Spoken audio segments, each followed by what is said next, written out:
সম্মানিত দর্শক শ্রোতা, আশা করি যে যেখানে আছেন ভালো আছেন, সুস্থ আছেন। আমি এখন দাঁড়িয়ে আছি দিরাই উপজেলার কুলুঞ্জ ইউনিয়নের নদীর এপারে সোয়াতিয়র গ্রামের সামনে। এখানে দেখতে পাবেন নদী ভাঙ্গনের কি অবস্থা তৈরি হয়েছে। ভেঙে পড়ে যাচ্ছে, আস্তে আস্তে নদীর গর্ভে বিলীন হয়ে যাচ্ছে।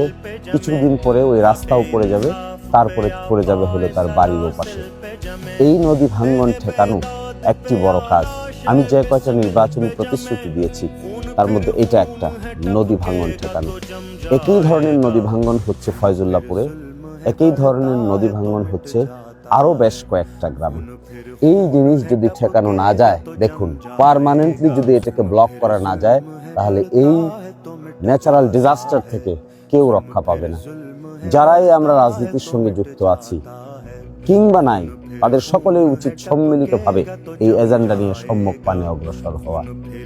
এই সম্মুখ পানে সম্মিলিতভাবে অগ্রসর না হতে পারলে দিনে দিনে এগুলো ভেঙে মানুষের জীবন বিপন্ন হয়ে যাবে।